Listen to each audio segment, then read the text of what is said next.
The world of Varys was no place for freedom.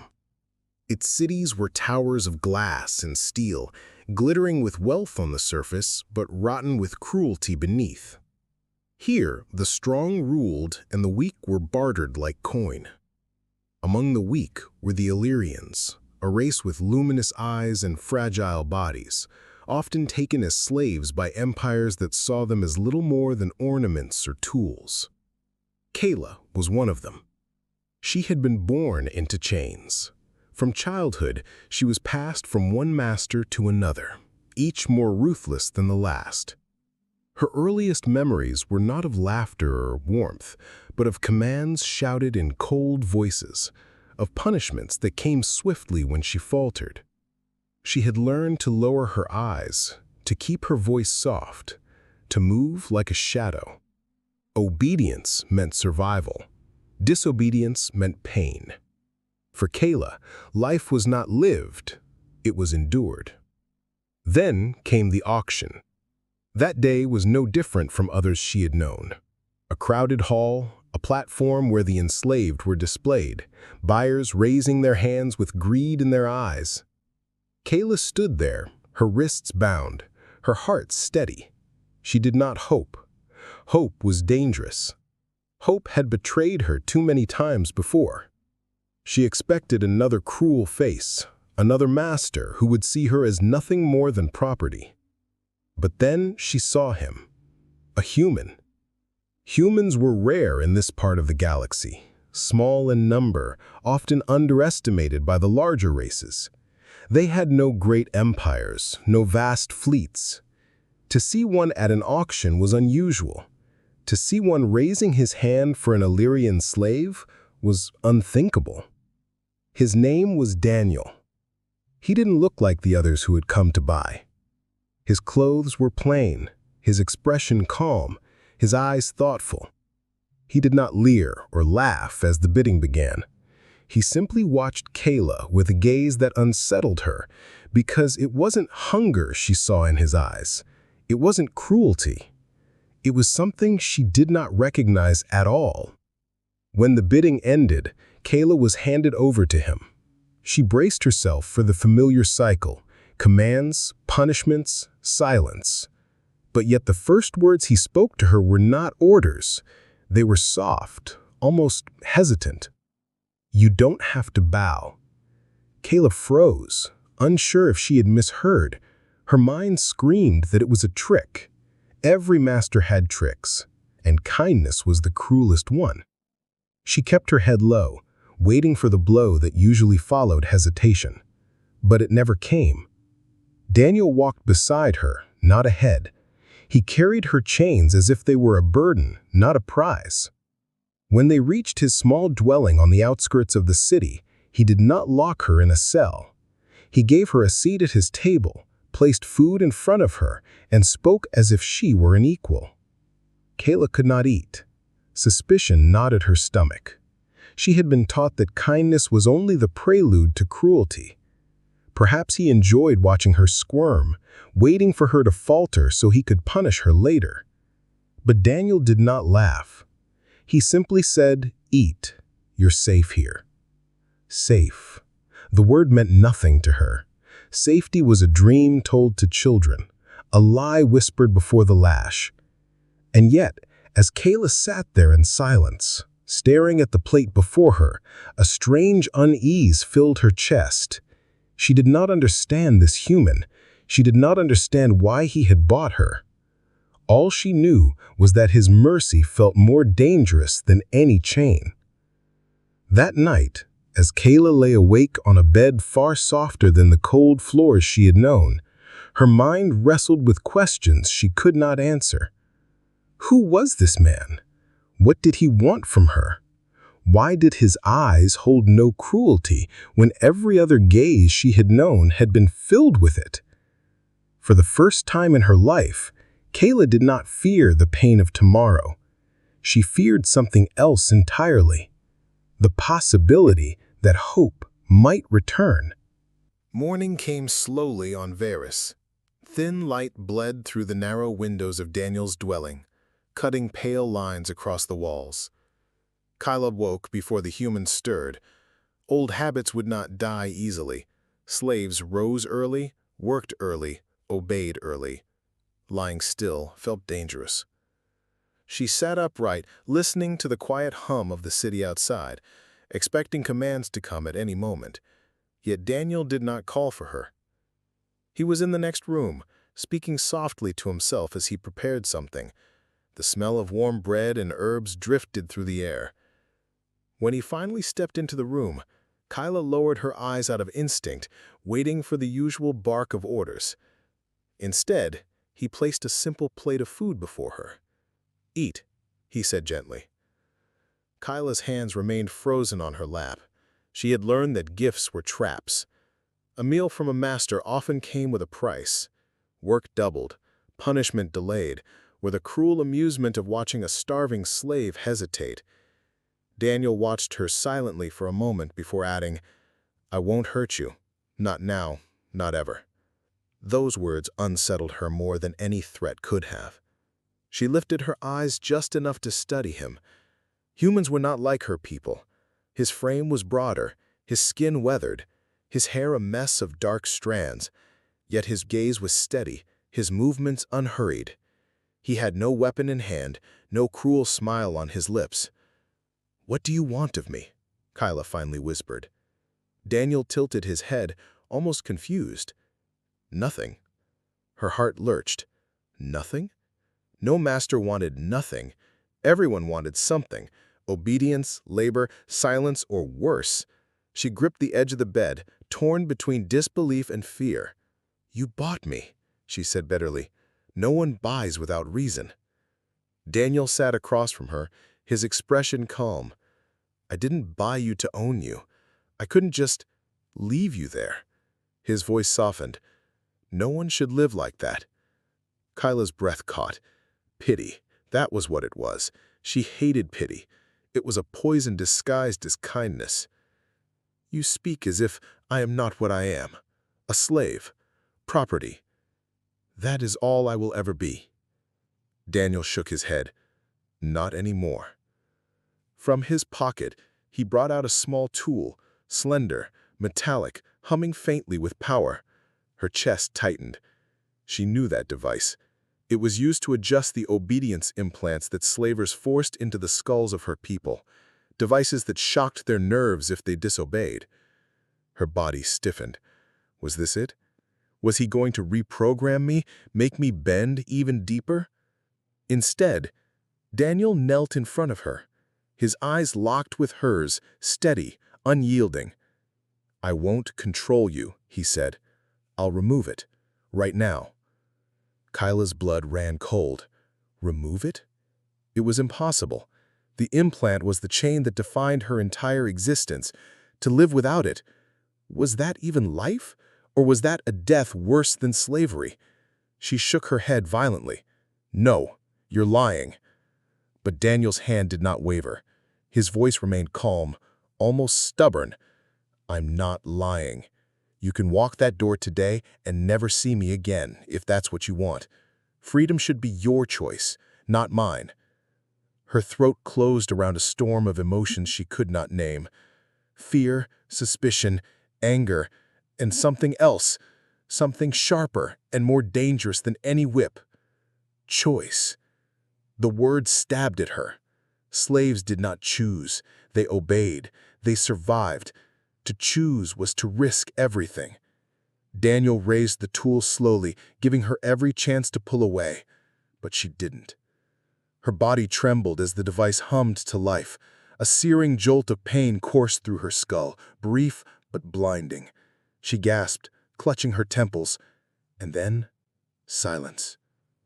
The weight she had carried since childhood was gone. Kyla stared at him in shock, her breaths coming fast and uneven.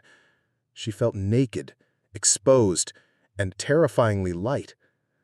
"You're free," Daniel said simply, stepping back. Free. The word felt like a lie.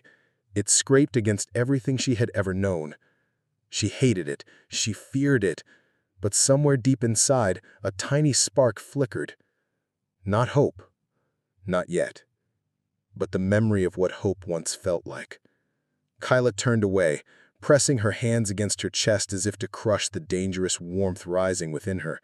She whispered under her breath, almost to herself, "No, no, this isn't real." But the chain was gone, and for the first time in her life, she was left not with orders, but with choices. Freedom did not come with joy. Kayla sat by the small window of Daniel's dwelling, her fingers trembling as they traced the edges of the scar behind her ear where the implant once rested. The silence was heavier now, pressing against her chest. For the first time, there was no invisible chain tugging at her thoughts, no thread of pain forcing her body into obedience. And yet, instead of relief, Kayla felt panic. The world beyond the door seemed impossibly large. Her mind screamed with questions she had no answers to. Where would I go? Who would I be? How does someone born in chains learn to walk without them? Daniel, sensing her unease, kept his distance. He moved quietly through the rooms, repairing gear, cooking meals, tidying shelves. He spoke little, but when he did, his words were soft and patient. He did not push her. He did not demand thanks. He simply waited. That patience gnawed at her more than cruelty ever had. "You've made a mistake," she whispered one evening, unable to keep her thoughts caged. Daniel looked up from the small device he was fixing. "How so?" Kayla's voice shook. "You think freedom is a gift. It isn't. It's a curse. I don't know how to live like this." She turned her face away, ashamed of the wetness gathering in her eyes. "I don't even know who I am without someone telling me." Daniel set the device down and leaned forward. His tone was calm but steady. "You'll learn. No one is born knowing who they are. We figure it out, day by day." The words hit her like a blow. Day by day, as if life could be that simple, as if she hadn't spent years being told her life had no value beyond obedience. Her anger erupted. "You don't understand. You're human. You've always had choices. I've never had one." Her voice cracked into a shout. Daniel did not rise, did not defend himself. He only listened, his gaze steady. Kayla's chest heaved. She wanted him to strike back, to prove her right, that all masters eventually showed their cruelty. But Daniel only said, quietly, "You're right. I don't understand what it's like to grow up in chains, but I do know what it's like to lose everything and have to start again." His voice carried a weight she had not heard before, a shadow of his own pain. But he offered no details. He let the silence speak instead. Kayla's fury faltered, her heart twisted in confusion. Why wouldn't he fight her? Why wouldn't he force her to obey? Why did his kindness feel more unbearable than the whip? That night, as darkness covered Veyris, Kayla made a choice. She packed the few belongings Daniel had given her, clothes, food, a small knife. She stood at the door, her hand trembling on the handle. Freedom was there. She could vanish into the city, find her own way, test if his words were true. But her legs would not move. The thought of stepping into the world alone terrified her more than chains ever had. She hated herself for it. She hated him for giving her the choice. When dawn came, Daniel found her still by the door, the bag untouched at her feet. She lifted her chin, forcing defiance into her voice. "I will stay, but only to see what game you're playing." Daniel did not smile in triumph, nor did he protest. He simply nodded, as though her choice mattered. "Then stay. Stay until you don't want to." His words struck her again, unsettling her more than commands ever had. He was not her master. yet his patience bound her in a way chains never could.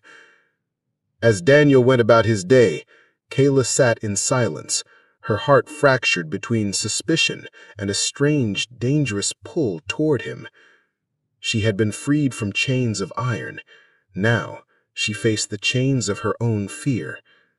And deep inside, though she refused to name it, a fragile ember of hope flickered. The days that followed passed quietly, almost deceptively so. Kayla remained in Daniel's dwelling, always watchful, always wary.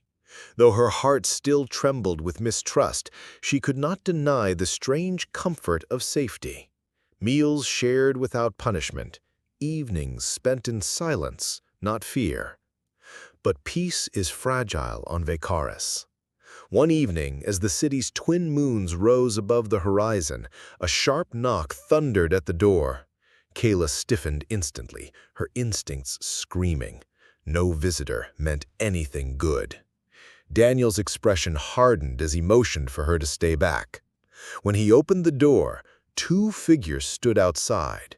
Their uniforms bore the insignia of the Consortium Enforcers, the authority that managed slave ownership and trade. Their faces were sharp, their eyes colder than the metal plates on their armor. "Human," one of them sneered. "We have records of a missing Illyrian female. She was last seen at the auction house." The enforcer's gaze shifted past Daniel's shoulder, piercing into the dimly lit room. "You wouldn't happen to know anything about that, would you?" Kayla's pulse pounded. She pressed herself against the wall, heart racing as the enforcer's eyes flickered toward her. She knew what they saw. Property that had slipped the leash. Property that must be reclaimed. Daniel's voice was calm, but steel edged his tone. "She's here, and she's free." A harsh laugh tore from the enforcer's throat. "Free? You dare speak of freedom? She is Consortium property. Return her now, and perhaps we won't fine you for theft." Kayla's breath caught. She waited for Daniel to falter, to step aside, to give her back. It would be the sensible choice. It would be the safe choice. But Daniel did not move. He stood firm in the doorway, shoulders squared. "I don't own her, no one does, and I won't hand her over to you." The silence that followed was thick as oil. Kayla's chest burned with shock. This man, this human, was openly defying the most powerful authority on the planet, for her. The enforcer's face twisted in disgust. "Fool, do you think one human can stand against us? Do you think she would choose you over survival?" Kayla's throat tightened. Every instinct told her to run, to hide, to beg for mercy. But as she looked at Daniel's back, at the way he shielded her without hesitation, something inside her shifted. The enforcer stepped forward, voice sharp. "Last chance. Hand her over, or you'll answer to the Consortium." Daniel's reply was quiet, but unyielding. "Then I'll answer." The two enforcers exchanged looks. One smirked. "So be it." They withdrew, their boots echoing against the stone street as they left. But their parting words lingered like poison in the air. "This isn't over. The Consortium always collects its debts." When the door closed, Kayla collapsed into the chair, her body trembling. She expected betrayal. Instead, she had witnessed defiance, mad, reckless defiance. "Why?" she demanded, her voice breaking. "Why risk your life? You could have ended this. You could have given me back." Daniel turned to her, his expression steady, though weariness touched his eyes. "Because you're not a thing to give back. You're a person, and no one has the right to own you." Kayla's vision blurred. Her heart twisted painfully, torn between disbelief and a growing fire she could not extinguish. She wanted to scream at him, to tell him he was a fool. She wanted to demand why his words made her chest ache. Instead, all she managed was a whisper. "You'll be killed for this." Daniel's answer was simple. "Maybe, but some things are worth dying for." The words shattered her. No master had ever risked themselves for her. No one had ever spoken as though her life had value. That night, as Daniel quietly prepared for the possibility of flight, packing supplies, checking weapons, studying routes, Kayla sat in silence, her hands clutching the fabric of her dress. For the first time, the chains in her heart rattled, not with fear, but with something far more dangerous: the beginnings of trust. When dawn broke, the quiet city of Varys no longer felt safe. Daniel rose early, his movements quick but deliberate, as he packed supplies into a weathered rucksack: food, water filters, tools, and a blaster that had seen too many battles. Kayla watched him from the corner of the room, her chest tight with unease. The consortium would not forget.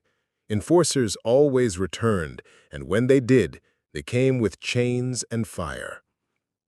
Daniel looked at her once, his voice steady. "We can't stay here. They'll come back." She nodded, though her body trembled. Running meant danger. Running meant exposure. Slaves did not run. They were hunted. The memory of collars, chains, and auction blocks burned in her mind. Still, she followed him.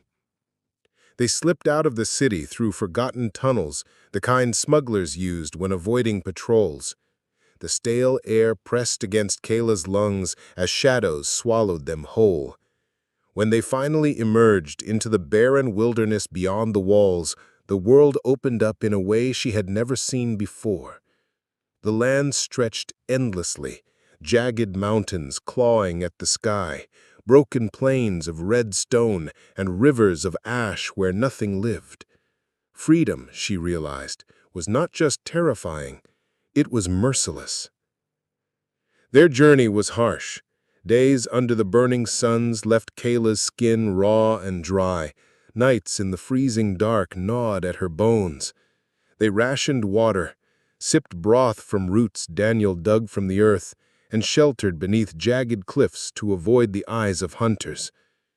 Kayla stumbled often, her body weak from years of controlled servitude. Daniel never scolded her. Instead, he offered his hand, steady and patient, pulling her back to her feet. Each time she resisted. "I don't need your pity," she spat, though her voice quivered. Daniel's reply never changed. "It's not pity, it's survival. We do it together or not at all." Those words haunted her at night when she lay awake, watching the fire flicker against the cavern walls. She wanted to hate him for his calm strength, but part of her longed for it, longed for the strange safety his presence gave her. One evening, as they crossed the jagged ridges of a canyon, raiders descended upon them. Kayla's heart froze as figures in scavenged armor leapt from the rocks, blasters crackling in their hands. "Slavers!" she hissed, terror flooding her veins. Daniel shoved her behind him as the first shot screamed through the air. He fired back with calm precision, striking one raider down. The others advanced, their laughter cruel, their voices mocking. Kayla's breath came in ragged gasps. Old instinct screamed at her to hide, to curl into herself and wait for the pain. But Daniel did not cower. He stood firm, protecting her with a fierceness that defied reason. When one raider broke past his defense, lunging toward Kayla, something inside her snapped. For the first time, she fought back. Not with chains, not with obedience, but with her own hands. She drove the small knife Daniel had given her into the attacker's arm, forcing him to retreat with a howl of rage. Her hands shook violently afterwards, the blade slipping from her grip. She stared at the blood, horrified. Daniel's voice pulled her back. "You saved us both." Kayla met his eyes, her chest heaving. His expression held no judgment, no disgust, only quiet respect. Something warm burned through her fear. When the raiders finally fled, leaving only silence in their wake, Daniel slumped against a rock, his face pale from exhaustion. Kayla sat beside him, the knife still trembling in her hand. "You could have left me. When they came for me, you could have run. You would have been safer." Daniel looked at her, his voice quiet but fierce. "I don't run from the people I care about." Her breath caught. The words wrapped around her heart like fire. She turned away quickly, but the heat in her cheeks betrayed her. That night, as they huddled together against the cold, Kayla stared into the flickering flames. Survival had forced them closer, but it was more than survival now. She could feel it. Something fragile, something dangerous, something she had sworn never to trust again. And yet, against every instinct she had, Kayla began to wonder if this human was not her captor, but her salvation. The desert winds howled across the barren plains as Daniel and Kayla pressed onward. Their food was running low, and the weight of constant travel wore heavy on them both. Still, they moved together, step by step, bound by something unspoken. But even the strongest resolve can fracture under fate's cruelty. One night, as they sheltered near the wreck of an old transport ship, the darkness came alive with movement. Shadows surged around them, torches flaring. The hiss of stun rifles cut the air. Kayla barely had time to cry out before rough hands seized her, yanking her away from the fire. A gag stifled her scream. Daniel spun toward her, blaster raised, but a dozen rifles trained on him at once. The raiders were back, slavers this time, organized and ruthless. "Illyrian property," one sneered, shoving Kayla to the ground. "You thought you could run forever? She'll fetch a fine price back at the pits." Daniel's grip tightened on his blaster. His voice cut through the night like iron. "She's not property." Laughter erupted from the slavers. One stepped forward, a scar across his cheek, his eyes cruel. "Then she's worthless. Let's see how much you bleed for something worthless." The fight erupted in chaos. Blaster fire lit the night in searing streaks of blue. Daniel moved like a man possessed, his shots precise, his body throwing itself between Kayla and death. But there were too many. A strike slammed into his shoulder, knocking him down. Kayla's heart shattered. She struggled against the bindings on her wrists, her screams muffled. She watched helplessly as Daniel staggered back to his feet, blood staining his clothes. Still, he fought. Still, he would not yield. "Run!" he shouted through the smoke, his voice hoarse. "Kayla, run!" But she could not. The chains of fear rooted her to the ground. For years, she had dreamed only of escape, of survival. Yet now, watching him stand between her and the slavers, she realized she did not want to run, not if it meant leaving him behind. Daniel lunged at the scarred slaver, his blaster knocked from his hand in the struggle. A blade flashed in the moonlight, plunging toward his chest. "No!" Kayla's voice ripped free, breaking through the gag. In desperation, she hurled herself into the fray, slamming into the attacker with all the strength she could muster. The knife cut shallow across Daniel's side instead of piercing deep. Pain exploded across Kayla's body as another slaver struck her down. Stars filled her vision, yet through the haze she saw Daniel seize the fallen blade and drive it into their enemy's chest. The others faltered. Their leader dead, they dragged their wounded back into the night, cursing. Silence returned, broken only by the crackle of the fire and Daniel's ragged breathing. Kayla crawled to him, her wrists raw from the bindings, her hands shaking as she touched the wound at his side. Blood stained her palms. "You fool! You should have left me! You should have saved yourself!" Daniel's eyes met hers, pained but unwavering. "I told you, I don't run, not from you." Her tears fell freely, hot against the cold air. She pressed her forehead to his, her voice breaking. "Why? Why would you throw your life away from me?" His reply was a whisper, but it burned with truth. "Because you're worth more than they'll ever understand." Kayla's heart splintered. For so long she had believed herself nothing, an object, a shadow. But here, bleeding and broken, this human saw her as something more.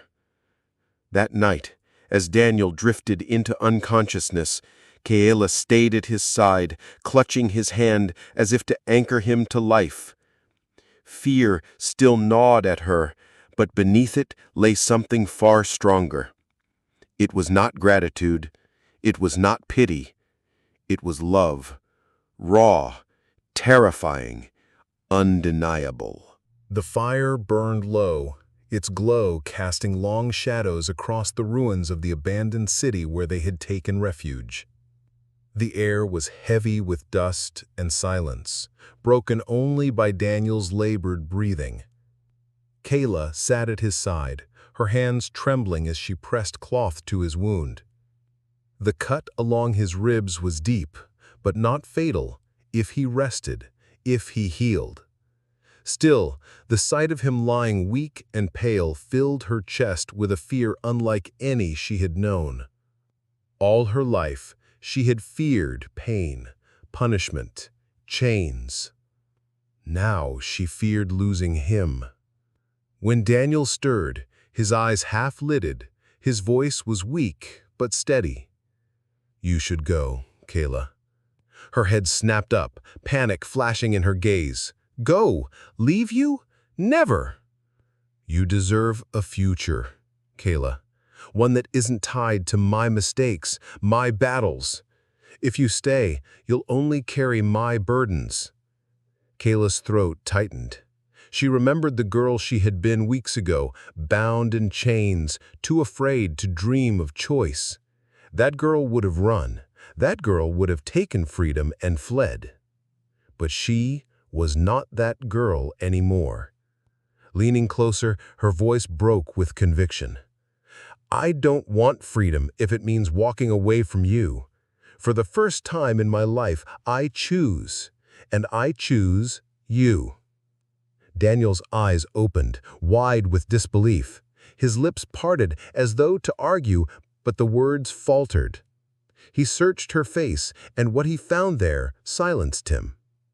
Kayla smiled faintly through her tears. "Do you know what you've done, Daniel? You've given me more than freedom. You've given me myself, and I can't go back to being nothing, not now, not when I know what it means to be seen." The quiet between them was heavy with meaning. Daniel reached for her hand, his grip weak but warm. "Kayla, I don't deserve you." She shook her head fiercely. "No, you don't understand. It isn't about deserving. It's about choosing. I am no one's slave, not anymore. I stay because it is my will." For a long moment, they simply sat in silence, their hands entwined, the firelight dancing across their faces. The days that followed were harsh, yet strangely tender. Kayla nursed Daniel's wounds, learning to mix herbs, to bind cloths, to watch for signs of infection. Daniel, even in his weakness, guided her patiently, teaching her survival skills he had picked up across the stars. Sometimes they spoke little, their silence companionable. Other times they shared pieces of themselves, fragmented stories, whispered memories. Daniel told her of Earth, of skies painted with colors she could scarcely imagine, of oceans that stretched endlessly, of a people scattered but stubborn. Kayla listened with wonder, her heart aching at the thought of a world where chains did not bind every breath. And when Daniel asked about her past, she hesitated, then spoke of it. Her childhood in the slave pits, the endless cycle of masters, the way hope had been beaten out of her. His hand tightened around hers as she spoke, his gaze full of sorrow, but never pity. "You are more than what they made you," he said simply. Those words became her anchor.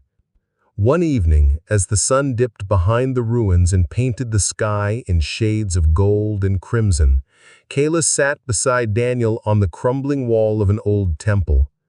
His color was returning, his strength slowly mending. "I used to believe I was nothing," she said softly, "that my worth was measured only in chains. But you," her voice faltered, "you've shown me I can be more, that I can be loved." Daniel turned to her, his expression unreadable, his eyes searching hers. Then, quietly, as if afraid to break the moment, he whispered, "You are loved, Kayla, by me." Her heart caught. The walls she had built around herself crumbled in an instant. She leaned forward, resting her forehead against his, her tears falling freely. This was not the surrender of a slave. It was the choice of a woman who had finally claimed her soul. That night, as they lay side by side beneath the broken roof, Kayla whispered into the dark, "Whatever comes, I'll face it with you." And for the first time, she meant it not as survival, but as love. The ruins could not shelter them forever. Daniel's strength slowly returned, and with it came the reality that the consortium's reach would never stop. If they stayed hidden, they would be hunted until the end. If they faced the world together, at least they could write their own fate. So they traveled once more, this time not as fugitive and protector, but as equals. Kayla walked beside Daniel, her steps steady, her eyes unbowed. She was no longer the girl who had been dragged from an auction block. She was something else, something freer, stronger, more dangerous to the powers that had once held her in chains. When they finally reached the outskirts of a human settlement, whispers began at once. People stared. Some recognized Kayla's species, their gazes sharp with prejudice. Others muttered about Daniel's defiance, about the foolish human who had angered the consortium. Kayla felt those stares like knives. Once she would have lowered her head, hidden in silence, but now she lifted her chin, standing tall beside him. Every step was a declaration she was not property. It was Daniel who first spoke of marriage. One evening, as they sat by a small fire outside the settlement walls, he turned to her with quiet resolve. "I've been thinking," he said, his voice steady but unsure. "The world will always see us through their own eyes, slave and master, fugitive and fool. But I don't care what they see. I care what we choose, and I want to choose a life with you." Kayla's breath caught. Marriage was not a word she had ever known in her life. She had seen contracts of ownership, oaths of servitude, collars and chains. But this was different. His voice carried no demand, no expectation, only an invitation. "You would bind yourself to me?" she whispered. Daniel shook his head softly. "Not bind, stand beside, as equals." Her throat tightened, her chest swelling with emotions too vast to contain. "Then yes," she whispered. "Yes, I will." Their union was not celebrated in grand halls or golden temples. It was quiet, humble, and utterly theirs. A small gathering of humans stood witness, while Kayla wore no jewels, only a simple dress Daniel had traded for at the market. The ceremony was brief. No chains, no contracts, only words. "I once thought I would die in chains," she said, her voice trembling but strong. "But this man showed me that freedom is not just the absence of bondage, it is the presence of love. Today I stand not as a slave, not as property, but a woman who chooses, and I choose him." Daniel took her hands in his gaze steady. "I once thought I would live alone, wandering forever. But you showed me that humanity is not measured in strength, but in the courage to care. Today, I vow not to own, not to command, but to walk beside you, for as long as we both live." When the vows were spoken, Daniel revealed what he had done with the last reminder of her chains. He had taken the control implant, once embedded in her skull, and melted it down. From the metal, he had forged a simple band, unadorned but radiant in its meaning. As he slid it onto her finger, Kayla's eyes brimmed with tears. Her chains had become her freedom. Her captivity had become her choice. Life was not suddenly easy. The consortium still cast its shadow, and prejudice lingered. But when whispers rose, Kayla stood tall. When doubts were cast, Daniel's hand found hers. And together they faced each challenge, not as master and slave, but as husband and wife. In quiet moments, Kayla would reflect on the journey. "He freed me from chains I thought unbreakable," she thought, "and in return, I freed him from loneliness. That is the power of humanity."